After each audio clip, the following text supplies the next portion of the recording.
Nobody would have thought that I would be the one. Rhyner, sports talk. Baseball, baseball, baseball, baseball. Oh, with the big mic. Oh, okay. All right, yeah. Okay, now I get it. We had a lightning strike, boys. What happened over there, Grego? We had a little lightning strike right outside the window. The Texas Rangers win the World Series. All right. Here's a tip for all these Americano League teams. Wait, you said tip? Yeah, tip. Okay. With a P. Keep jamming. The ticket, colon, nothing but a big Gen X jerk-off sake. This is a cool night or what? Although somebody would hear that and go, bullshit. I'm back, bitches.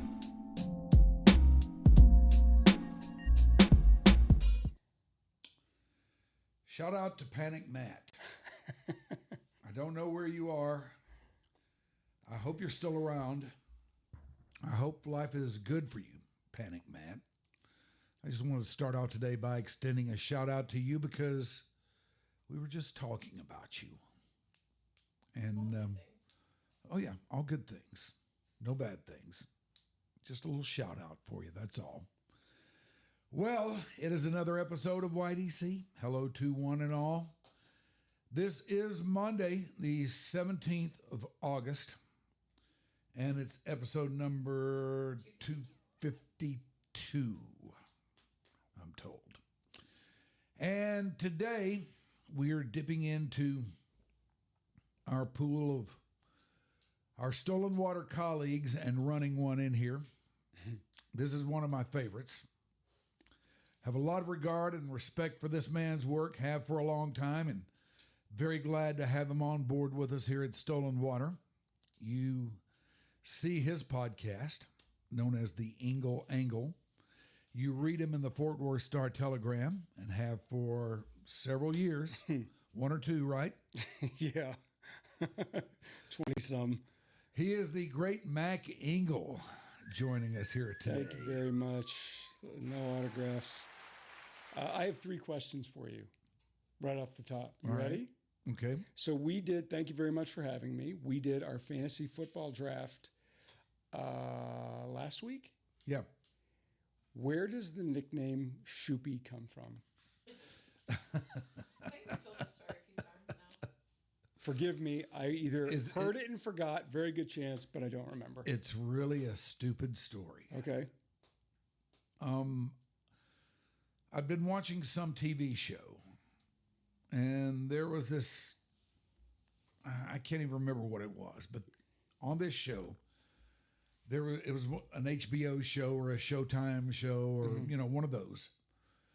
And on this program, there was a character, not the main character or anything, just kind of a background guy.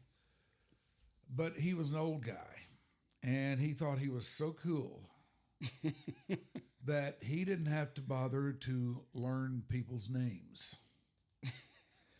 And so he would come up with, like in every episode, different pet names for them, And one of those was Shoopy. No, it was Shoopy. And one day, for some reason, I called Grooves Shoopy. And he laughed and looked at me kind of funny and then turned the tables right back on me. And ever since then, that's what we call each other. I told you it was a stupid story. No, it reminds me, one of my older brothers, I'm the youngest of 6 kids, and one of my older brothers. Wow, really? Yeah. Well, there's 5 of us now. I lost one of them. But one of my older brothers, he would do that with people. And it was an inside joke. And if he called you Jimmy, that means he didn't care who you were, and he was being a wise ass. So whenever I hear my brother say, "Yeah, Jimmy," I knew what that meant, which was you don't matter to me, and it was a wise ass thing, and I've adopted. I don't use it very much. So if you ever hear me call you Jimmy, that's probably not a compliment. All right, my next question. How much do you hate me to have me on at 5:00 on a Monday afternoon in Dallas? Lots. I was going to say, when Grooves asked me to do this, I was like, yeah, absolutely. And they said 4:45 Monday. I'm like, 4:45. I was like, yeah, okay. And then I looked at the traffic and I was driving over. I was like, oh my God, this is going to take me the rest of my life. How much does Mike hate me? I'm so sorry. You've answered I'm sorry, it. Mac. No, it's all right. I love doing this. So this is flattering. And then the other part is, and I really need to know this one, what is your hair care treatment? Because that is remarkable. What are we taking? What combination of pills, steroids, GLP, whatever else? How are you doing it? We're rolling with what we got. Man, that is a good set of genes. To have that, that's Leslie Nielsen like. So I hope you're. Well, thank you. No, that's hey. I appreciate I'm still that. very happy about this. I'm wearing a hat because I need. Well, every should day, be. every day I get up. I'm like, please, So I'm very impressed by that. Yeah, every day I get up and I go there and look. I go, please, no more today, no more.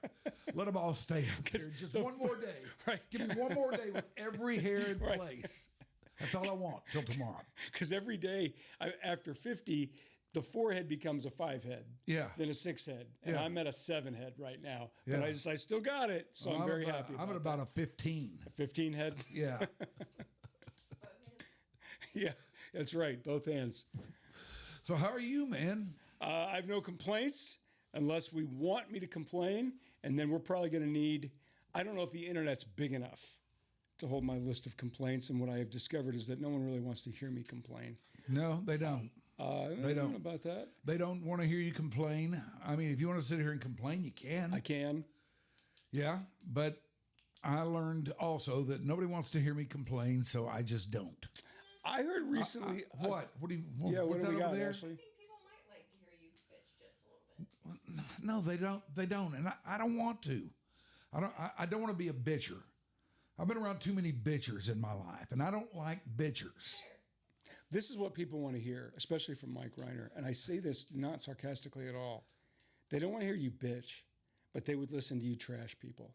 Oh, yeah. They would. People cannot get enough of that. They can't, especially if somebody has some clout or degree of fame. If I gave you the platform and I said, tell me about your worst interview or your worst this or worst that, they would listen to that. Well, they would probably do the same thing with you. Yes, they probably would, but you'd be a lot more interesting about it. I don't know about that. Yeah, I'm good. I'm good. Thank you very much for asking. And thanks for having And me. I do understand what you went through to get here, and I do appreciate that. That might have been a backdoor bitch, you know? Hey, well, bring it on through the front door, man. Just go for it.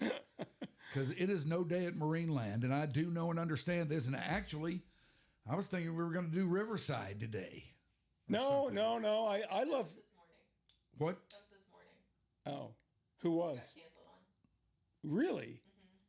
That's cold. What are you talking about? We were supposed to have a Riverside this morning. With whom? Oh, yeah, that's right. Yeah, this was supposed to be a 2-podcast day. Fortunately, it's not. It's just us. No, I love coming over here. And one of the reasons I enjoy seeing you all, and I enjoy your sports memorabilia collection. I do. I've been here multiple times, and I'm always looking at it as if I've never stepped foot in here before. And I don't know if you change it at all. No. You don't? No, I really like some of that stuff. It's really. When did you stop collecting? Did you have a date? Do you have a time in your life where you recognized I don't need to collect any more of this stuff? Yeah, yesterday. About 12:30. Yeah, I don't think I need any more crap. Yeah, I mean, I really do have enough.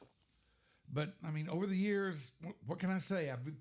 I was into it for a while, but along the way, I've been given by the masses out there. I love you all. I do. But I've been given some pretty neat shit. Oh yeah. And it's stuff that, there came a time when I was moving or something like that. And in certain places, I've had more wall space than I do in others. And I've probably got some stuff somewhere that I just don't have room for that in other places would have been up. Yeah. But I don't know. I try not to be a pack rat, but I can't help myself.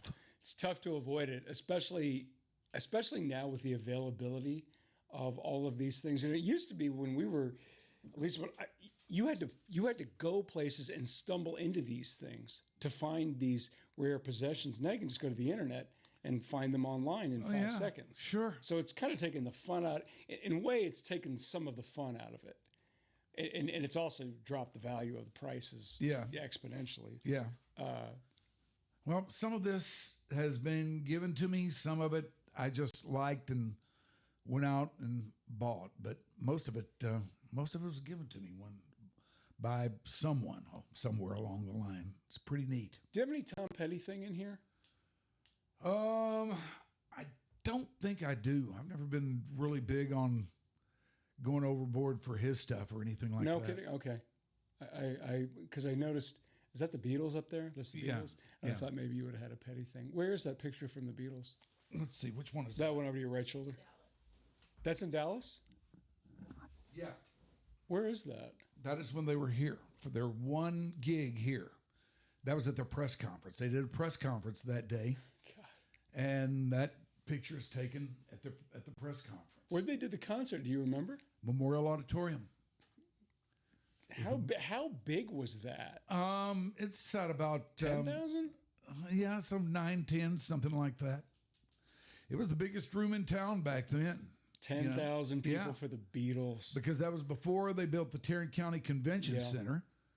And Memorial Auditorium was a little newer and a little bit bigger than Will Rogers, which was the biggest room over in Fort Worth at that time, I think. Yeah, it was. Yep. So, when the big acts came through here, they played Memorial Auditorium. And that's the way it was until the Tarrant County Convention Center came along. And then they all started going over there. Yep. And that one's getting ready to come down this month, I believe. Yeah, that's what I heard. It is. Well, that's been on the list for a long, long time. But it's funny seeing that. Reminds me, I had a neighbor one time, Mike. I love this story. She was older and she's no longer with us. And one time we were talking about great concerts, and she said, "Oh, when I was a kid, I went down to Corpus Christi and we didn't tell our parents where we were going." I said, "Who'd you go see?" "Johnny Cash and Elvis Presley." And I said, "You saw Johnny Cash and Elvis Presley?" She said, "Yeah, there was some small auditorium there in Corpus. I don't know if it's still there anymore." And I thought, "You saw Johnny Cash and Elvis Presley?" She said, "Oh yeah, there was probably 5,000 people there." Yeah, I remember that. I learned. I don't remember this, but I learned that they did do some gigs together back then. Can you imagine seeing that? Oh man. I know. I mean, that'd be $10,000. We thought Taylor Swift's Eras Tour was expensive. I can't even imagine, given the star power, if you were to put that in today's dollars, what they would have charged and the size of the arena that they would have played. Man, yeah, just shoot really high on those things. and then double it. Yeah. I did see Elvis once. You did? Yeah. Where? He played, I think that was at the Tarrant County Convention Center too. So that would have been old fat Elvis? Drug wiped out? Yeah. How was he? Pretty lame, really. Was he really? Nothing special. I wasn't expecting greatness, and I didn't get greatness. He delivered. Yeah, he delivered on what he was what I thought he was. But I never saw Johnny Cash, man. That's a bummer. That would have been a neat one. Yeah. There's certain performers I've missed, and you've lived in an era where all these guys played, so you could have seen a lot of them. Yeah. Like of all those different acts that I love, I can talk about this forever. And if you ever get Babe Laufenberg on this, but Babe Laufenberg can talk about this stuff for a month uninterrupted, without breathing, no restroom breaks. He can talk about going to musical acts forever. Oh yeah. I've gone down that path with him before. Have you? Yeah, he can. Do you have a best show you've seen? I don't have a best show I've seen. I've seen a lot of really, really good ones. And I've seen a lot that I'm really glad I saw. I saw an interesting one just a few weeks ago. Who? Rush. Oh, I went to one of those shows. Oh, you did? I did. I went to their second one, and I enjoyed it. I was really blown away by their drummer. Yeah. The girl that they recruited. Anika Nilles. Yeah. I learned this weekend is 43. I didn't know that. Yeah. I know she resisted their offers. Like when they were recruiting her, she wasn't necessarily on board doing it. And that's a tough act to follow. Neil Peart or Peart. Pure. That's a tough act to follow. That's a dreadful act to follow, especially in a situation like that. Yeah, you're right. Because in addition to playing drums, he wrote the lyrics to all of their that's songs. right. He did. I totally forgot about that. And I don't know if they got new music up their sleeve or if they're going to do any more new stuff or if they're just going to go out every now and then, do a tour, gig, make some money, and that's it. But I don't know what they're going to do about lyrics now. Well, the part that surprised me was Geddy Lee. He hit some high notes. Yeah. And he was still hitting them pretty good. I was like, wow, that's pretty tough. Yeah. I was pleasantly surprised by that. He kind of lost a little bit of fastball toward the end of the show. I guess you could say he made a couple of business decisions there. That's a good way to put it. I got a show tomorrow night in Kansas City. I can't be doing this again. Yeah. I've done about all I can. Yeah. I got other gigs on this tour we got to do. Right. But the thing that really stood out to me about the whole thing was just how great a bass player he is. Yeah. Yep. I mean, that's one thing that's easy to get lost when you listen to Rush. And it's really, I've had a strange path with them. Because like love-hate? Yeah, because for years and years, I didn't like them at all. To me, it sounded like music for teenage mental patients. And I wanted no part of it. Then I got into Petty Theft and started playing with a guy in Petty Theft who is a Rush fanatic. And he knew what I thought about him. I made no secret of that. And he'd just listen to me bitch about him and say, okay, have you ever seen him? And I'd go, no. And I don't want to. And every time they'd come around, he'd call me and say, hey, why don't you go to Rush with me tonight? And I go, no, I don't want to. You know where I am on those guys. I don't want to. And I wouldn't go. And this happened like over the course of, 12, 15 years, 3 or 4 tours, Wow. you know. You really held firm. Yeah, I did. But somewhere along the line, and I don't know how this happened, this probably is what happens when you turn into an old guy. And you better listen to this. Yeah, okay. But somewhere in there, you kind of lose your edge a little bit. And you maybe soften on some things. And one day I found myself driving around listening to the radio. Rush comes on. And instead of getting out of there as quick as I possibly could, I thought, okay, this time I'm going to listen to this and just see. Well, I listened to it, and I don't know if I had a conscious thought of, hey, that's not too bad, or something like that. But from that point on, I didn't dislike them as much. I wasn't quite as dug in on it as I once was. I wonder what it was what did you hear that you thought, okay, they're not bad? I don't know. I don't know. Maybe this just happens to you when you turn into an old guy. You kind of lose your edge on some things. The part that surprised me, and I had heard them, but I had not heard them in a long time when I went to that concert, was when I heard them, and obviously that's a very guitar band, right? And I'm listening to it, and I swear to God, I thought I could hear a faint echo of the late Eddie Van Halen. I really think when I was listening to those guys, they made a real impression on Eddie Van Halen. The way their guitar sounded. And they predated Eddie. And I know Eddie Van Halen's the best of the best, and he's great. But when I listen to those guys, you could really hear the influence that they had on 80s guitars. Yeah. And I enjoyed it. I'm not sitting there thinking I'm listening to, anything that it isn't what it is, which is fun rock and roll music. Yeah. But I thought it was pretty good. I enjoyed them. Yeah. I got to say, I liked it a lot too. I was all set to go in there and come out going, okay, I was right. I was right the first time. But no.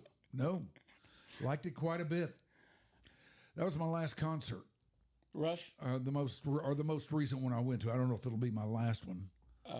That's the most recent one I went to. I had an interesting experience in the same arena, Dickies Arena, which I think is a fantastic facility, by the way.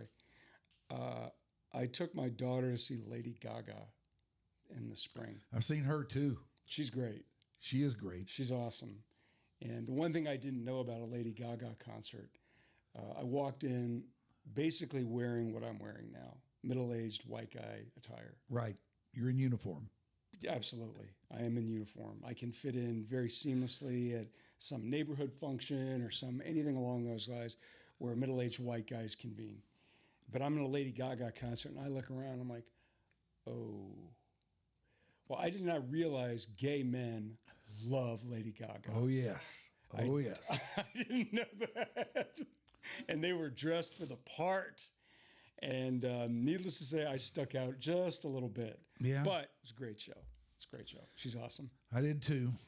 And I didn't really take that into account either. I don't remember being particularly surprised or shocked by it, but I did notice it. Have you been to one of those types of concerts that's predominantly, where the audience is predominantly female at the American Airlines Center? Have you done one of those yet? Like who? Who are we talking about here? Britney Spears type audience. Okay. No, I've never. Cher, Britney Spears. Who else All right, did I would see? Madonna fall in here? Probably, yeah, Madonna. Dua Lipa. I took my daughter to see Dua Lipa. I took her to see, who was the other one? Who's the real popular, Rodriguez. Olivia Rodrigo. Olivia Rodrigo. I took her to see Olivia Rodrigo. And there's so many females in attendance that they convert, I think, half of the men's rooms into women's restrooms. Well, it's been a few years since I saw Madonna, and I don't remember a phenomenon like that coming down. How was that? I've never seen her. How was she? Man, it's fantastic. Was she? Yes. It was. It's probably it's definitely a top 10 concert of all time for me. What show? What year would that have been? Oh, this would have been At her height? Yeah. She was way up there at that time. Now you hardly hear anything about her anymore. Not much. But back then she was either at or near the height of her scene. You know, it's weird. I don't know if you ever go back and go down a rabbit hole of videos or whatever else. You think about how impactful she was on pop culture, because she was constantly pushing the envelope with her attire and her lyrics and these videos that were so racy. And if you watch them now by today's standards, you could put them on at 10 o'clock in the morning on a Saturday. Like, who cares? It's like going to Sunday school almost. It is. But back in the day, like, oh my God, kids, cover your eyes. Now it's more like, hey, kids, come watch this.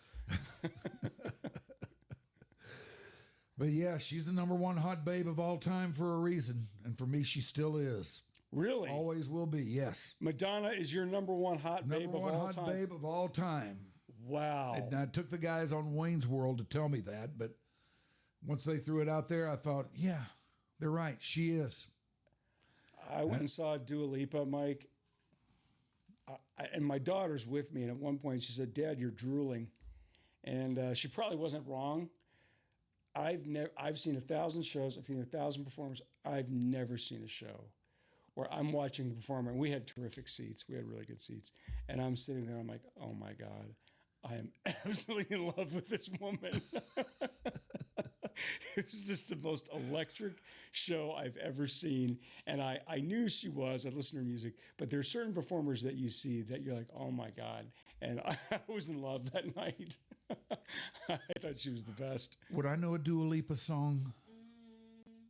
Probably, but you also claim that you don't know Taylor Swift, so... That's right, I don't.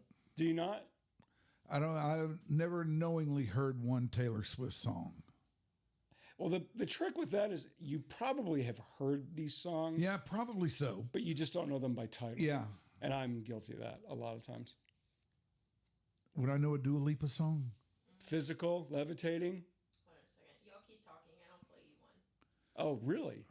This might be fun. Name that Dua Lipa song with Mike Rhyner. We could go through the whole 3-hour set list for. I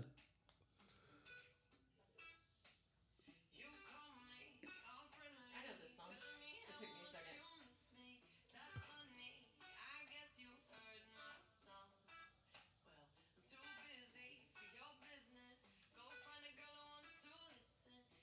y'all. Bruce isn't here today.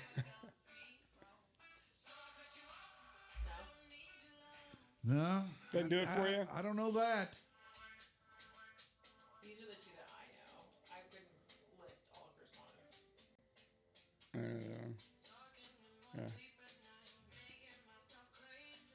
This is in movies. I know that for a fact.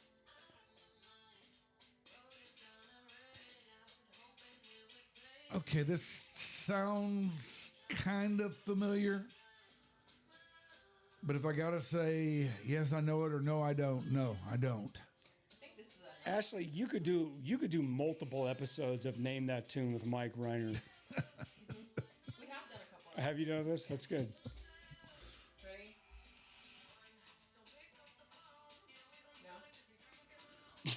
No? No can do. No can do a Lipa. This is when we do groups. He can make this easier on you. Is he good at that? He can pull all of it up over there. Oh yeah, okay. yeah. If he were here, he'd be. He would have been so on top of this. It's not even funny. Well, I can't imagine you had me come all the way over here to talk music. Did you want to talk music the entire time? We can do whatever you want, Mac. No, this is your show. I know, think. but I accommodate my guests. That's very kind.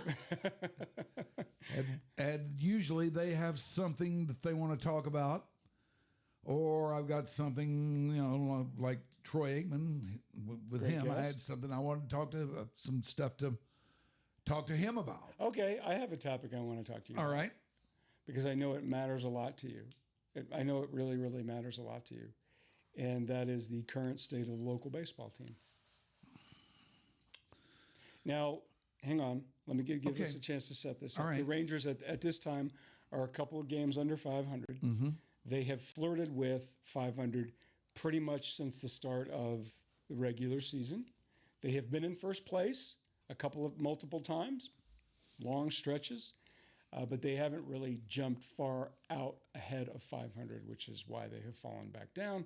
And they recently came off of a thoroughly depressing road trip where they lose 3 of 4 to a terrible Angels team, an Angels team that has quit on the season, and an even worse Team in baseball. Sacramento Athletics team where they dropped 2 of 3. Their road record against the American League West is absolutely awful. The state of the division is so bad, and the wild card teams is so bad, it's kept the Rangers in it by just because everybody else is so bad. Yeah. Who do you lay the current state of the team at the feet of? The GM president or the owner, president of baseball operations, Chris Young, or the ownership? I'm not thrilled with what we've seen from the president of baseball operations this year, but that said, I don't think he was given anything to work with. So I laid it at the feet of the owner. So do I. But I would say that I think the thing that's most troubling to me is that when Ray Davis, and it was Ray's decision in 2021, the offseason of 21, which is we have all this money, let's go out and spend it. Mm-hmm. So they go out and spend it on 5 guys, John Gray, Corey Seager, Marcus Simeon, and there's one other name I'm missing. There's 2 other guys, but those are the big money guys, right? And then they go out and they spend more money. They bring in Jacob deGrom, who cost, a small fortune. And then they really go for it when they hire Bruce Bochy to convince him to come out of retirement because he's not cheap. And they give Mike Maddox, the pitching coach, a bunch of money. And then I'll be damned to win the World Series, right? And their thought was, okay, as these guys get older, we will bring up young up and coming prospects to sort of flesh this out. And it totally hasn't worked. And that to me is on a combination of John Daniels, the farm system, and now Chris Young. And then overriding all of it is the ownership group led by Ray Davis, who this offseason said, okay, improve within because I'm sick of spending all this money. Yeah. Well, I lay it more on Ray's feet because as we've all seen, trips to the playoffs can be bought. Yeah. You can go out there and spend money if you want it bad enough, you can go out there and spend the money and get your team into the tournament. That can be done, especially this year. Well, generally you're right. There's outliers. Like the New York Mets payroll is a bazillion dollars. They're awful. Well, but that's an outlier. Yeah, that's an outlier. And there is a certain way that you have to do it. Yeah. You know? No, you're right. I mean, you got to be smart, and you've got to understand the concept of team and look at your whole group and say, okay, we need more of this. We've got too much of this. We need more of this. And adjust it accordingly. That can be done. But you know what? I think that they would never admit this. But I think the Rangers and virtually everybody else in baseball, before the thing started, we were talking about the American League and just the kind of shape that it's in and everything. I think everybody in baseball is operating with one eye on what lies ahead. You're talking about the lockout. Yeah. Well, so my view on this has really evolved since I started covering pro sports in 2001, because when I was covering in 2001, I used to hear the same language that we're hearing now in terms of got to have a salary cap. Players said we'd rather die than have a salary cap. Fans say we need a salary cap if the small market team's going to compete, et cetera, et cetera. So I've heard all of this rhetoric has pretty much been a constant at various decibels since 2000, and really even go back to the late 90s when the Yankees won 3 straight World Series. And they had a big payroll team, right? And even go multiple decades back before then when George Steinbrenner's influence on sports and specifically Major League Baseball really started to change things. So I've been hearing this, and it's hard. And one thing that I've changed my tune on because I covered the National Hockey League lockout when they wiped out the entire season is I will never again buy the owner's rhetoric, ever. And I will never, ever buy it. I will always say, and I tell fans this, always take the side of the players. You have more in common with the players than you do the owners. And whatever money that the owners make, they will never pass on to you as the fan, ever. They will never do it. They will sit there and say, well, that's true. We want to make it affordable to a family of 4 so a dad can take their kids and blah, blah, blah. No, they don't. They're full of shit.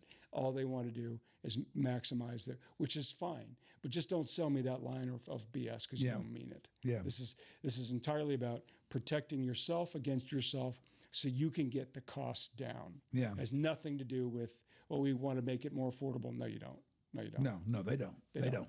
And so with what the Rangers did this time, I think there's some truth to that they're operating with the idea of, well, if they get a salary cap, what could be grandfathered in and what may not be grandfathered in. But I think it's an excuse. Although I think it's just an excuse not to spend any money. Yeah. Well, when I say what lies ahead, they're wondering what's going to happen next year when there's no games.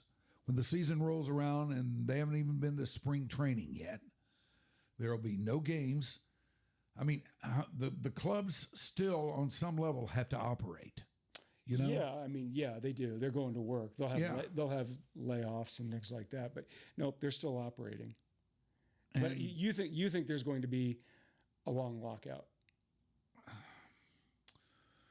I'm hoping there's not.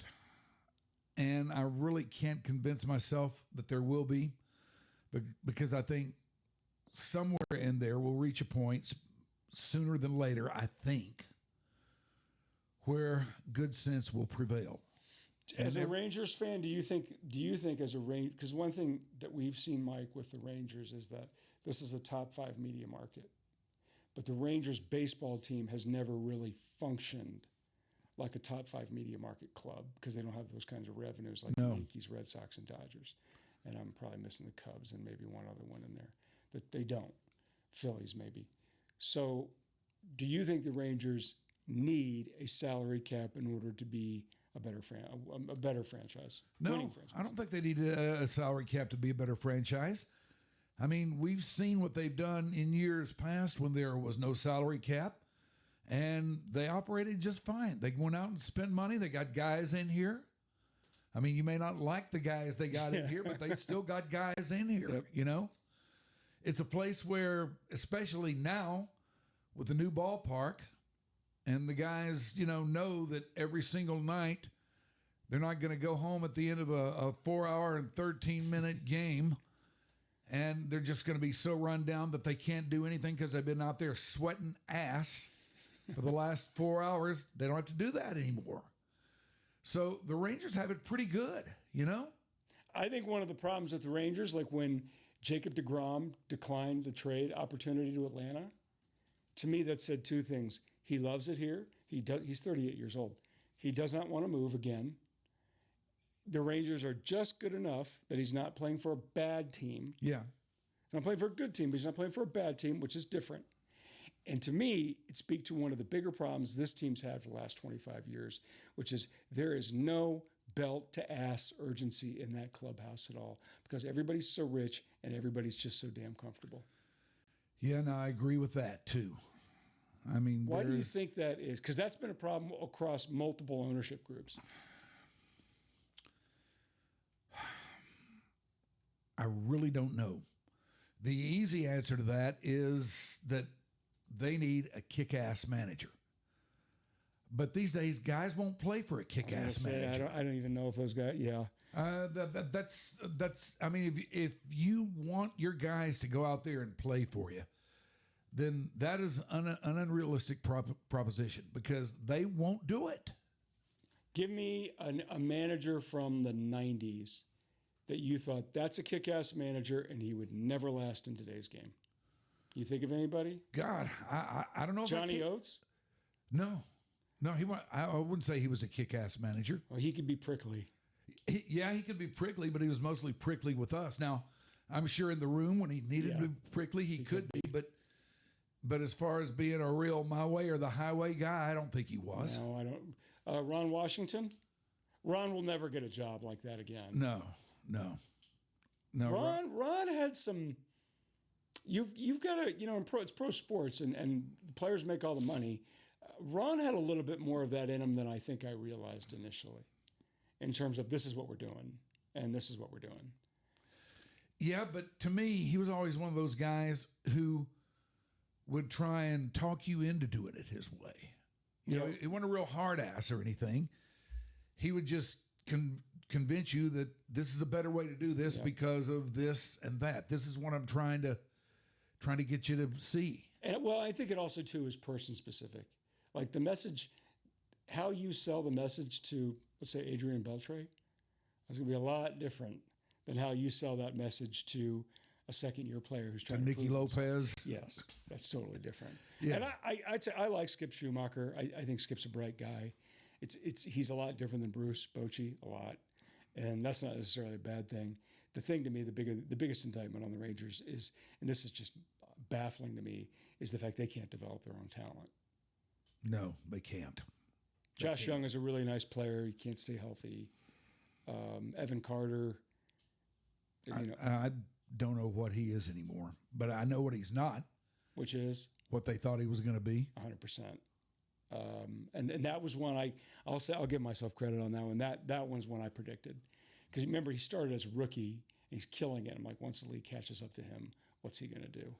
Well, he hasn't adjusted well, and he's been hurt. Great guy. Man, I bought in. Did you? I bought in fully. I thought that once the way he started out was the way it was always going to be. But I was reminded once again, the game catches up. Yeah, and then it's your adjustment based on the round of adjustments. The one that I'm still really high on is Wyatt Langford. Yeah. I think he's going to be, at the very worst, a solid guy. Yeah, that's pretty good. A solid guy for a number of years. Now, he may be better than that. But the idea that he was going to be Mike Trout, I thought was absurd. Yeah, I never really bought into that. Yeah, that was a lot. What would you do if you were Rangers management? What would you do with Corey Seager? He's going to have a full no trade clause here at the end of the season. The no trade's going to kick in? Right now, it's limited to 8 teams. Okay. But the trade deadline's passed, so to trade him now would take an act of God. So at the end of the season, he will be in his 5th season as a vested veteran, which means he will have full no trade clause power, veto power. What I would do is I'd be working those phones right now on those 8 teams for sure. And I would be trying to trade him because I just really think that he's kind of a bad vibe guy. He's a weird guy. He's a weird guy. He's not. It's one of the more unique athlete stories that I've seen in this market in terms of this is one of the. Now he's having a bad year, but this is one of the best athletes in the state. He is. If you looked at all the pro athletes in Texas, he's way up that food chain. I mean, he's at his best a great player. Yeah. You know? Yep. Hall of Fame player. Yeah. And let me correct myself here. I don't know if he's necessarily a bad vibe guy because we've seen bad vibe guys, and I don't know if he's like them, but he doesn't promote much to promote the idea of team chemistry. No. And hey, we're all in this together. He doesn't do much doesn't seem to do much to promote that idea. Well, he does what he wants. Yeah. And I think the range, and I think one of the deals is when you sign a free agent, and when you have a free agent of that level, they have all the power. So in those negotiations, you can sit there and say, I want to do this, this, and this. And if the team is desperate enough, they said, yes, absolutely. Yeah. And they think that's not going to be a problem. Well, then it's totally different to sign off on those things, whatever those specifics are. And then you got to live with it. And with him, he doesn't hit with the team. He does everything pretty much by himself. Yeah. And if you're putting up, you're batting 320 and hitting 28 home runs and 50 doubles and driving in 100 runs, you can live with anything. Yeah, right? You can. Well, it compounded, then that becomes an issue. If you're not playing, you're hurt all the time, which he is, your numbers are horrific and the team stinks, and you have the highest salary on the payroll by a lot. I don't know. Even if they wanted to trade him by now, I mean, they're not going to trade him anytime soon, but if they wanted to, I think they would have to eat a lot of that salary. Yeah, I think they will too, if it happens. If it happens. Do you think they will trade him? I don't think anything of note. But I was wrong, Mike, about the last time there was a threat of a lockout. And I don't know if you remember this. There was a threat of a lockout that was going to wipe out games and stuff like that back in 21. Mm-hmm. And that's when the Rangers signed all those guys. Yeah. That's when they signed Simeon. That's when they signed Seager, and they spent all this money, and they got it into the gun. And I don't know. I don't think this time it's going to function like it did that time. So I'm just assuming they're going to sit tight until they know what the new model looks like. And depending on how the season finishes, I could see them taking calls this time. I don't think they did last time. No, they got called last time, but they said no. This time, I think that would be a different conversation. I think it would too. Do you think the owners have the stomach for the fight on this thing? So the difference is on baseball's ownership situation is not nearly as unified as it is in basketball, hockey, or football. And some of that's because of the commissioner, but really it has more to do with 7 or 8 clubs that wield the most power, make the most money from local broadcast rights, and so they're under tremendous amount of pressure. There's twofold things. They need to start playing games because they need that. They want that revenue, right, from local media rights contracts, and they're operating on totally different revenue wavelengths than the Reds, than the Mariners, Diamondbacks, Marlins. I mean, the Marlins, my God, the Rangers. So there are factions within baseball, within baseball's ownership group that creates dissension, which the players for 40 years now have exploited to their gain. Yeah. So baseball ownership ostensibly caves and doesn't have the stomach to hold out for particulars in their collective bargaining agreements that football, basketball, and hockey have all rammed down the players' throats. Baseball could do it, but you just got to wait. And can you wait long enough for the players to say, okay, turn the money back on? Well, now this time the owners are making more noise about sticking it out than they ever have before. Do you buy that? Because I don't. I think we're going to lose games. I know, when I covered the National Hockey League lockout for the entire year, they wiped out the year. And the reason was because the league had the full support of broadcast partners, because the broadcast partners there wasn't enough money.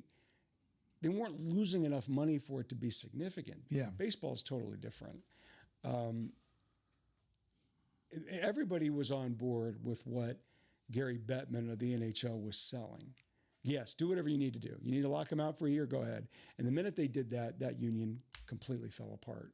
And baseball, it would happen in baseball, but it takes a long time to get over. And no one wants to lose a year. I suspect what will happen is it gets serious once you start going into spring training, because that's free money for the owners. So they get serious then. And I suspect they'll probably lose at least the first month of the season. And then after that, I think they're going to come up with some salary cap-ish type deal. Yeah. I think it'll be closer to the NBA than certainly what we see in the NFL or the National Hockey League. So I think they're going to lose games for sure. Yeah, maybe it'll be a salary fedora as opposed to a salary cap. As tassels. Yeah. I don't know. There's the noise seems a little bit different this time than it ever has been before, but we're still way off. Well, do you think that it's all set? This is it was no different than it was similar to 99, 2000 when the Yankees were beating everybody and they got all these big, and they're running around signing big name free agents. And now it's the Dodgers, and the Dodgers payroll plus their tax is well over $400 million. Dodgers have won back-to-back World Series. They go out and trade for the Detroit Tigers. Best pitcher, Skubal. They signed Kyle Tucker in the offseason to $1 bazillion. They've deferred all these big money contracts into the 2040s, including Ohtani. Do you think they're bad for baseball? I don't know. I don't know if they're good for baseball, but I also don't know if they're bad. A villain's good. A villain is good. The Cowboys were villains. Anybody think Cowboys were bad for football in the 90s? No, nobody did. Yeah. The difference is now the money's just gotten, oh my God. I mean, if you look at what the Tampa Rays, Miami Marlins, hell, if you look at what some teams. All right, but still, I mean, you just mentioned a team that has spent most of the year in first place. Tampa's great. In a division with the Yankees, in a division with the Red Sox. Now, I know the Red Sox they've had one of the weirdest years I think I've ever seen. No, but they've rebounded somewhat. Yeah, they've rebounded somewhat, but now they're turning back the other way again. Yeah, I know. And you know who else is in the division?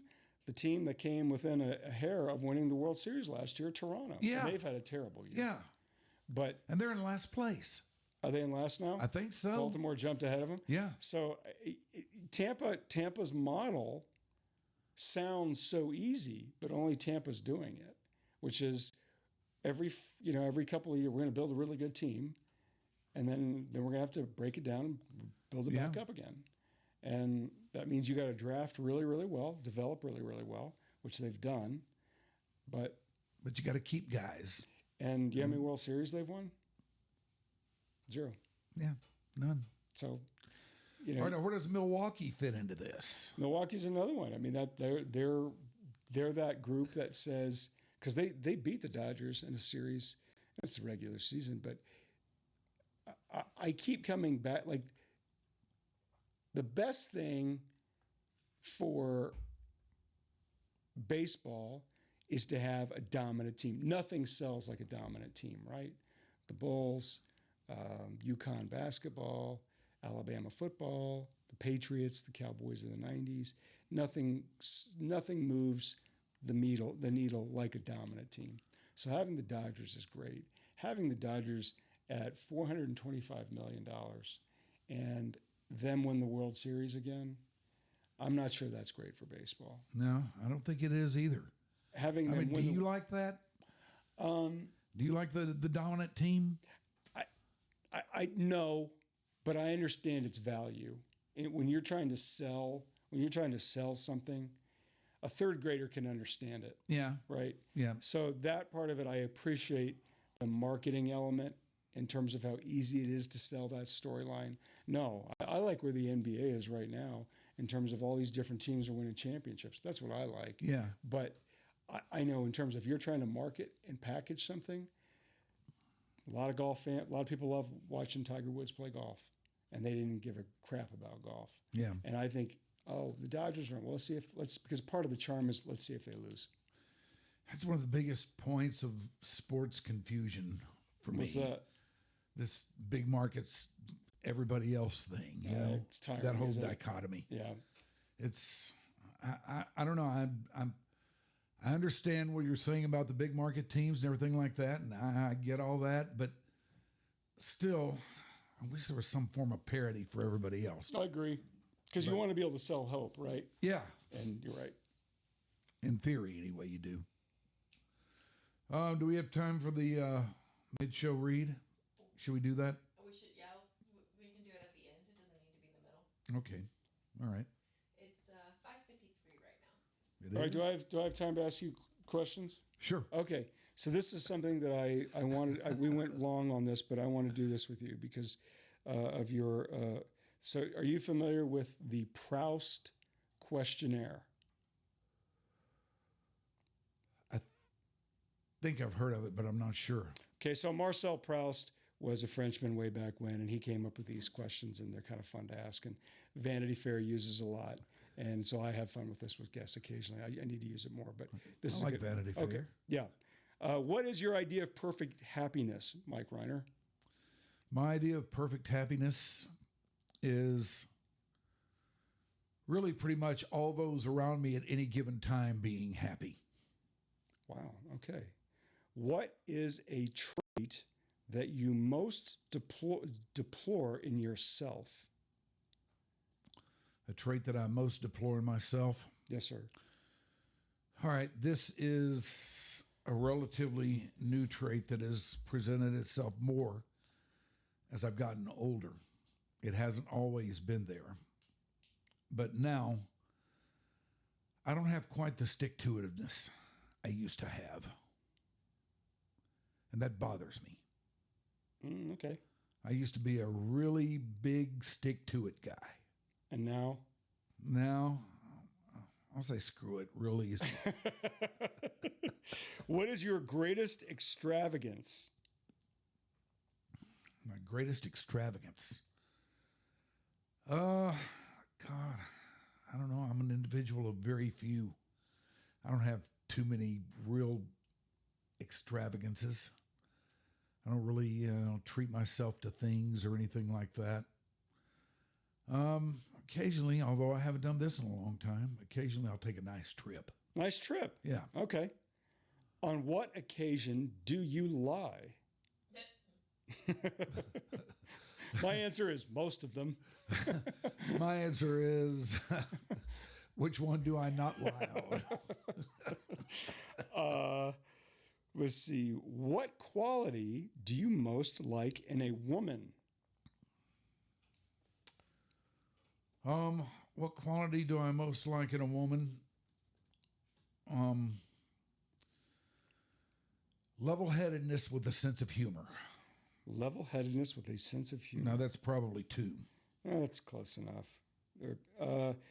What do you consider your greatest achievement? Making it 76 years. It's a good one. Seriously. I'll take that. Okay. All right, making it 76 years and not having spent one night in a hospital yet. Oh my God. Say that. Knock on wood. What? Come on. Hit some wood, something. There we go. Just ask him from Voodoo. What talent or which talent would you most like to have? I'd like to be able to dance. We know you No, I can't. I cannot dance. Oh, it could be an episode. I cannot dance. I'd love to dance. Okay. I'd love to be able to dance, but I can't. Who is your hero of fiction? Popeye. What do you regard as the lowest depth of misery? The lowest depth of misery. Boy, that can take on a number of different Forms. forms. There we go. Probably spending one night in the hospital. If you could change one thing about yourself, Mike Rhyner, what would that be? If I could change one thing, I don't know.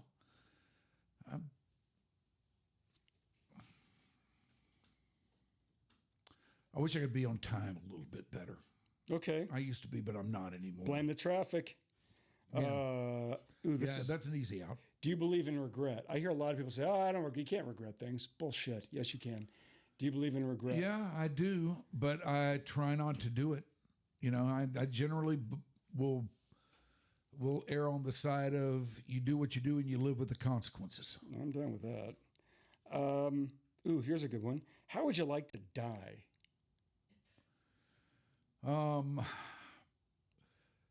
Natural causes. It's just vague enough. That's age. I always laugh when somebody's like, when I read like an obituary, the guy's like in his 90s, died of, I'm like, he died of old age. It's okay to say he died of old age. Yeah, it is. That's perfectly acceptable. Well, you know, old age is a natural cause. Yes, damn right it is. Okay, this is a good one. Where would you most like to live, other than here in beautiful downtown Dallas? Where would I most like to live?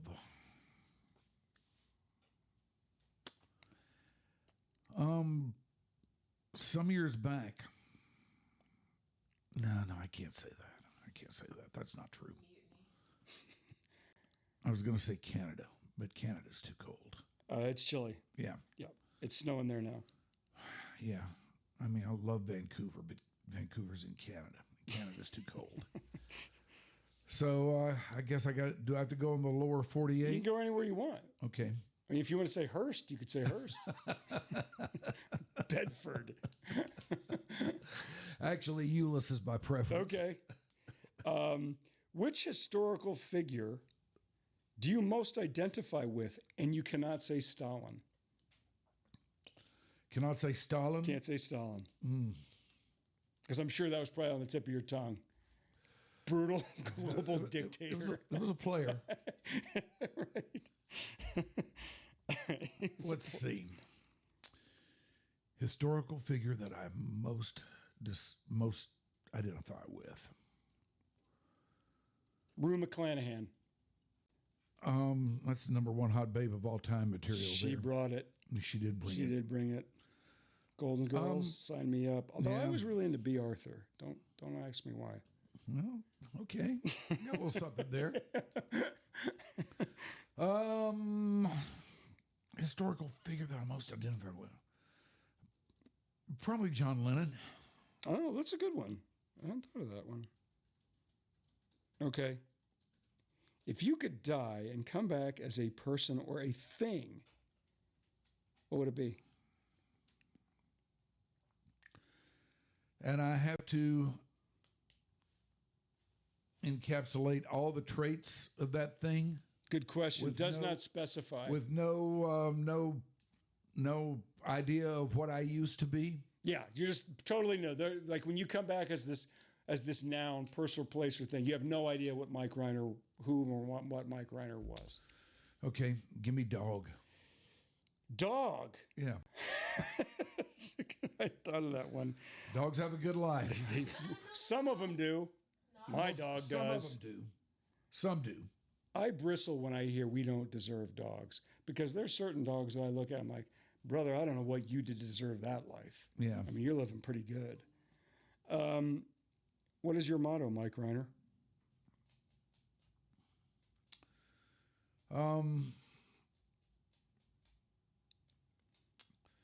You must be weird or you wouldn't be here.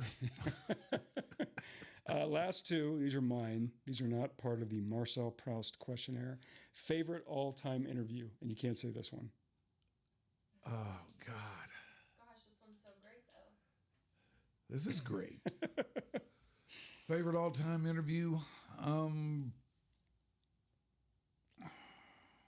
You've interviewed a lot of guys.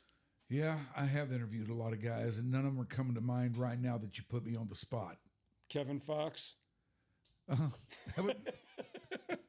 like him. He's a good guy. Yeah, he is a good guy. You can't think of anybody? No. What about you?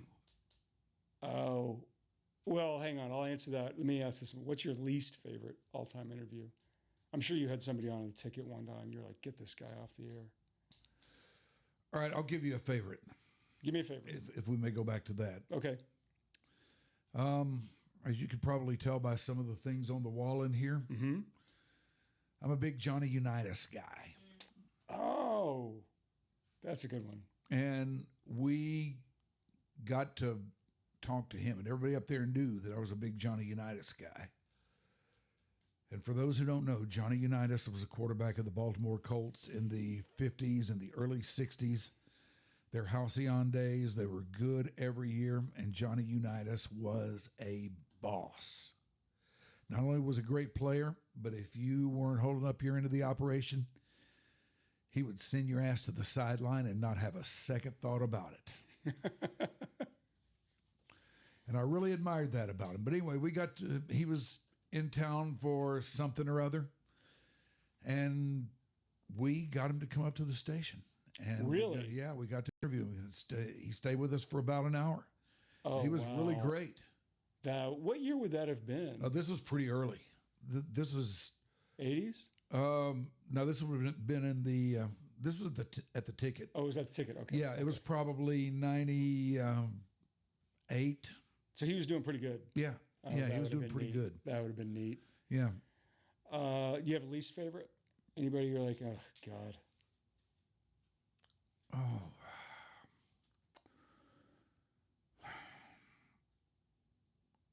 There was been some pretty big jerks in the Rangers clubhouse. Some guys that we didn't care too much for. You want names? Who would that have been? Oh, God. You didn't talk to John Rocker or Carl Everett, did you? No, Okay. no. I knew those guys. I wouldn't. You interviewed them? Yeah. They were on 2002. That's when I was still covering the team with T.R. Sullivan, and they brought in Carl Everett, who was interesting, and John Rocker, who was damaged significantly.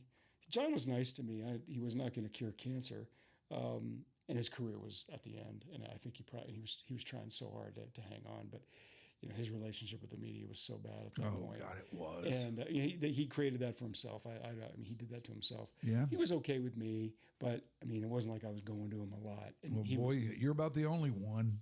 No, I mean, he was, but I didn't try because I knew there was no point. But he was all right with me. But again, I didn't go to him very much, and he was not the sharpest blade. Carl Everett was. Carl Everett was done, and he didn't know it. And that's a lot of those guys get like that. They don't know it. Our vibe with him was just stay away from him. That was probably a good move. You're asking me my favorite interviews? Yeah. I have like 3 or 4, and I've been very fortunate because I've been able to interview these people who are in things not related to sports. One is Dr. Bob Ballard. Do you know Dr. Bob Ballard? I don't think. He found the Titanic. Oh, really? Yes. So he was coming to Arlington. He was a guest speaker at UTA, and I called UTA. Hey, can I get him to advance? Yeah, sure. And I had him on the phone for a half an hour. I could have kept him on the phone for 5.5 hours. That was neat. I interviewed him. I interviewed the guy. Does the name Jeffrey Wigand mean anything to you? I don't think. He was the key witness against Big Tobacco. He was the guy that they modeled the movie The Insider around. So he was the whistleblower against Big Tobacco. He was fascinating. I've maintained a friendship with him. I haven't talked to him in a long time, but he was great. David McCullough, the historian, was really excited. He was great. I love David McCullough. He was a really nice man. He's no longer with us. But the one recently And I did a Zoom with him, and this is one where I was starstruck. And because I wasn't sure if it was going to be audio or visual. I wasn't even sure if he was going to show up. And then his face appears on my computer screen, and you can just see my face light up. I mean, I couldn't contain it. I just, boom, radiant. It looked like I'm on my wedding day, like I was so excited.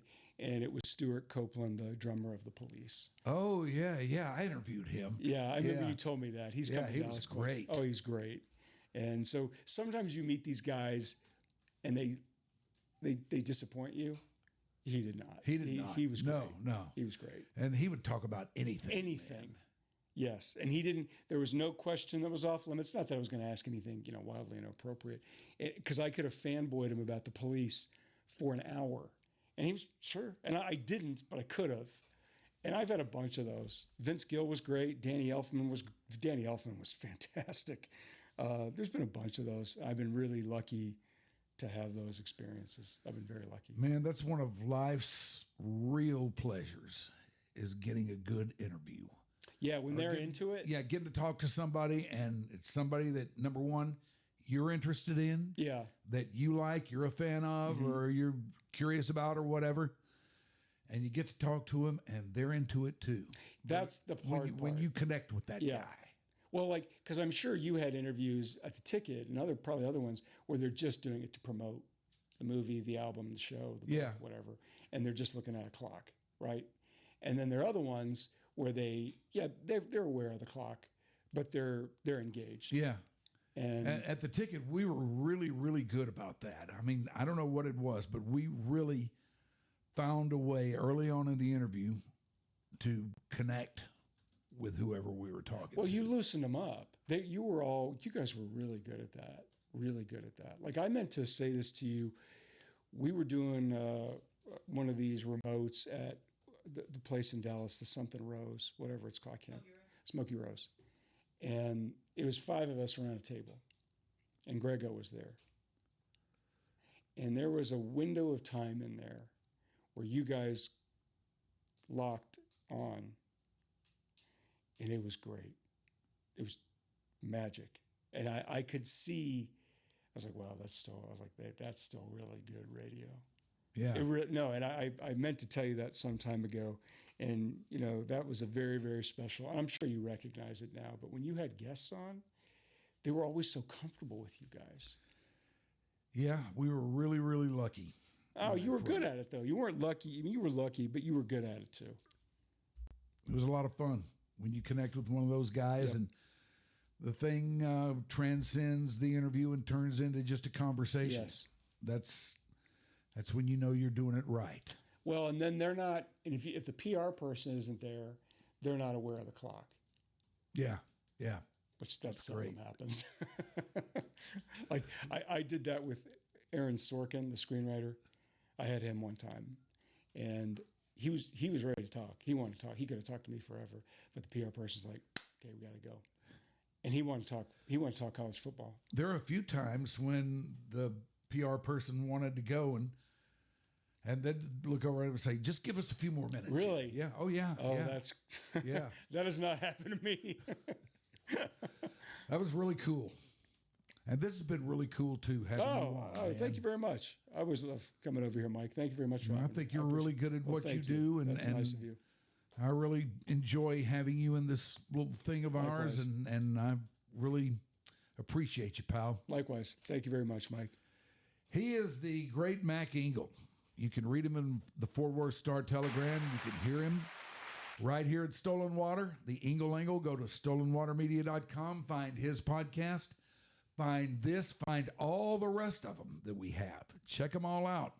There's good stuff all around, no matter where you may turn, at stolenwatermedia.com. Now, I must leave you with this. Is your fantasy football draft losing its allure? Are you starting to think about it the way you think about that old girlfriend not living up to the fantasy? Well, let's change things this year. Let's change things up. Let Dudley's Sports Grill host your draft party. Get your own reserved space in the lounge, a selection of food units, beverages, and all the things that make a fantasy football draft a fantasy football draft. And connect your laptop to your own TV to track your board. Call and order your package today. The WAP package includes 2 buckets of domestic beer, 2 flatbreads, 2 pounds of wings. I mean, what is a fantasy football draft if you don't have wings? Chips, salsa for 6 to 8 people. That's only $150. Or how about the nice trophy chaser with 3 buckets of beer, 1 nachos, 2 flatbreads, 1 pound of wings, 1 order of chicken tendies, and chips and salsa for 8 to 12 people. That's just $200, tax and gratuity, not included in price. So don't forget to tip the wait staff and call Dudley's Sports Grill, 2927 North Henderson in Dallas. They're at 469-250-8810, 469-250-8810. And don't forget Dudley's first annual Lobster and Live Music Fest. That's August 19th through the 30th at Dudley's in Rockwall. Now, this is not the same old Lobster Fest.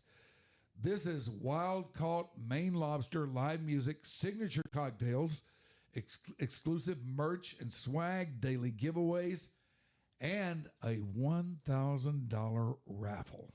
All of that from your friends at Dudley's. Check them out in Rockwall. Check them out on Henderson. Just check them out. You will not be disappointed at Dudley's. Is that it? That's it. All right. Thank you, Mac. Thank you, Mike. Thank you, Ashley. Thank you for being by the channel out there. If you like what we do, then get us out there on your social media. Help a brother out here. I'm just trying to hang on in this world. So help me out, man. Till next time. Bye.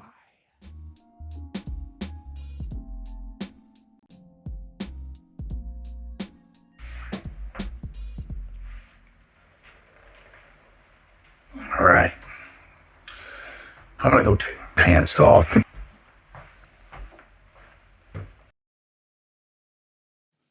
Your Dark Companion is a Stolen Water Media presentation.